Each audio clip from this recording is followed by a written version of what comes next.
I'm Paul Butler. I'm one of the client partners at New Leaf Training and Development, and I'm joined today by Tom Koponen, who is the Subcontracts Manager at NASA Jet Propulsion Laboratory, as well as being the San Gabriel Chapter President for the National Contract Management Association, NCMA.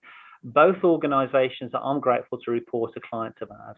Hey, Tom, for the last 15 years, as you know, at New Leaf, we've really focused on three key areas: helping people better manage themselves, lead others, and grow business acumen. And I wondered what would be your recommended best practices in those three areas.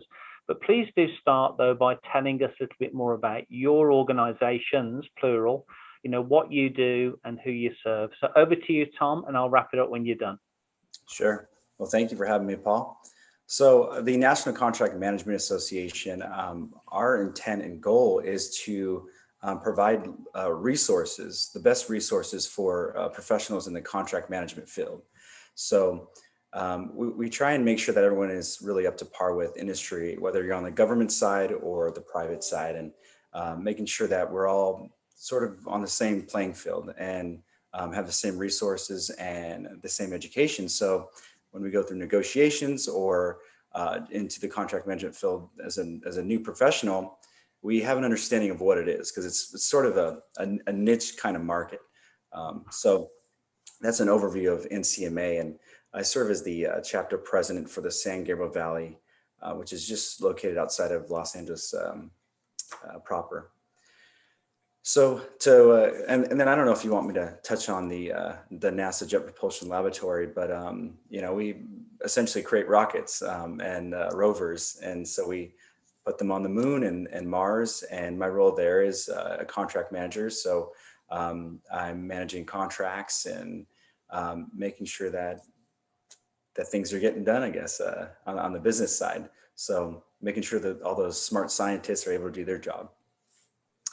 And to jump into the other three categories that you mentioned, I think that self-management is one of the most important ones.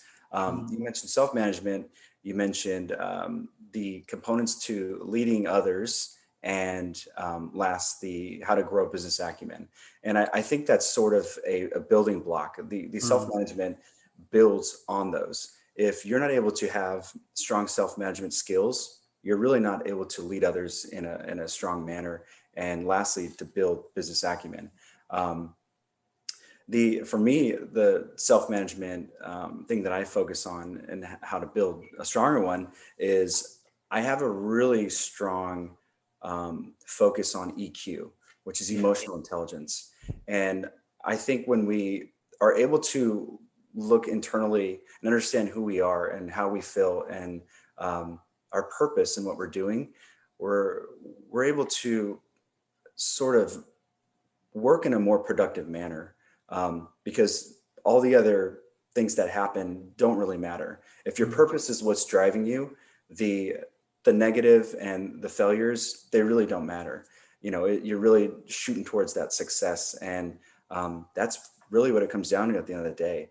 Our goal is really not to be happy, because happy comes and goes. It's really to have the purpose. So I think to improve that self-management, have a purpose. I think that's one of the most important things, and to take care of yourself, whether that's from a healthy perspective or a mental one.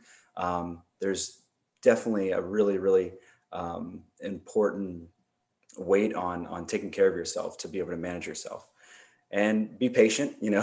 Things that come and go. Some things take longer than others, but have that patience and be able to understand what your purpose is, and have patience to really strive for your purpose. Give yourself that ability, to reach those goals. A lot of people quit because they give up. They're not really willing to take the failures. And so if you're able to be patient and accept those failures, then you can keep slowly moving forward.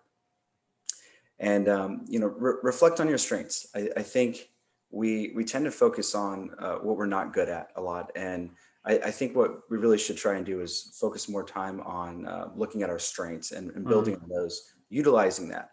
And if you understand what your strengths are, you're able to tell your whoever you work with, or your managers or supervisors, what your strengths are. And then you're a lot more useful tool to them because they know how to use your strengths. So, Yeah. and like I said, if you understand that self-management part of it, you can slowly begin to lead others. But I think, setting those goals and plan each workday as if you're going in with a purpose. Don't just show up. Have a purpose going into that workday.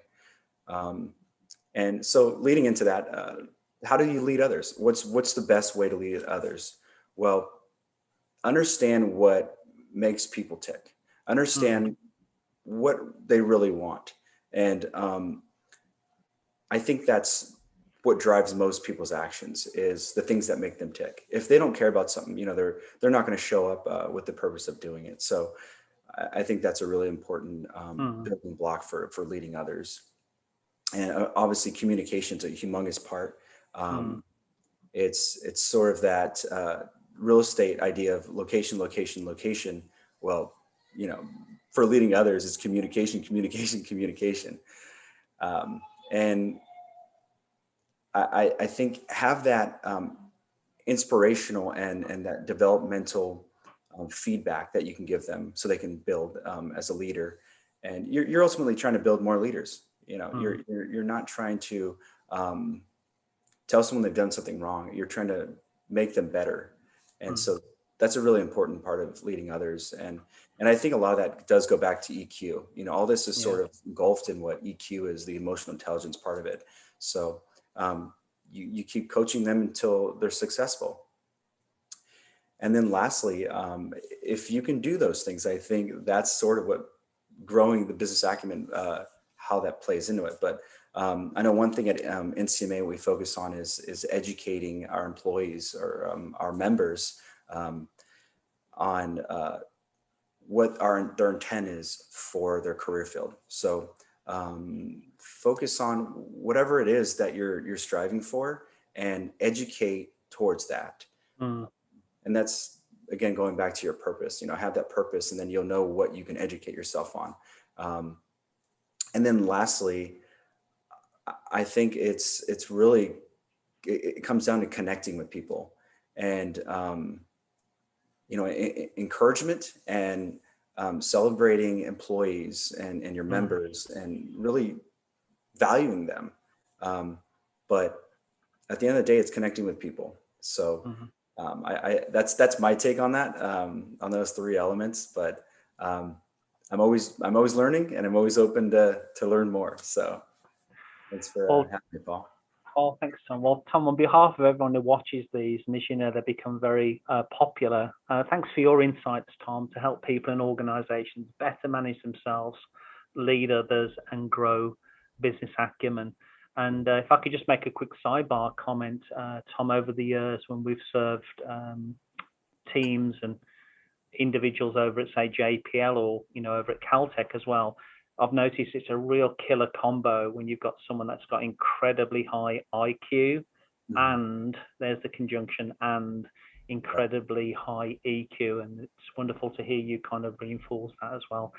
Tom, could I offer you a virtual high five? Please. Thanks ever so much, Tom. All right. Thanks for having me.